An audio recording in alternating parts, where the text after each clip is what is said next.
एक नेक आदमी शादी के बाद बीवी को लेकर अपने घर लौट रहा था। रास्ते में समुद्र अबूर करना पड़ता था। आदमी ने एक कश्ती का इंतजाम किया और वो दोनों समुद्र अबूर करने लगे। कश्ती बीच समुद्र पहुंची ही थी कि समुद्र में तूफान आ गया। इस सूरत हाल में बीवी का खौफ से बुरा हाल हो गया, लेकिन आदमी ऐसे इत्मीनान से बैठा रहा जैसे कुछ गैर मामूली नहीं हो रहा था। यह देखकर बीवी को हैरत हुई। वो गुस्से से चिल्ला उठी, आपको नजर नहीं आ रहा? तूफान कश्ती को डुबोने लगा है, हमारी मौत सर पर है और आप इत्मीनान से बैठे हैं। ये सुनते ही खामद ने अपनी तलवार म्यान से निकाली और बीवी की शाह रग पर रख दी। बीवी हंस पड़ी और बोली, ये कैसा मजाक है? खामद ने पूछा, क्या आप अभी मौत से खौफजदा नहीं हो रही? क्या आपको नहीं लग रहा कि मैं आपका गला काट दूंगा? ये सुनकर बीवी बोली, मुझे आप पर और आपकी मोहब्बत पर एतमाद है।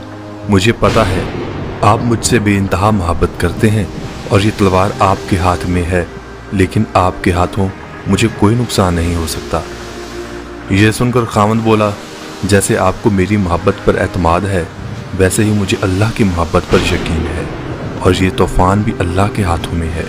वो चाहे तो इसे रोक ले, चाहे तो कश्ती को डुबोकर हमें बचा ले। याद रखो, अल्लाह जो भी फैसला करे वो हमारे हक में बेहतर होता है। जज़ाकल्लाह।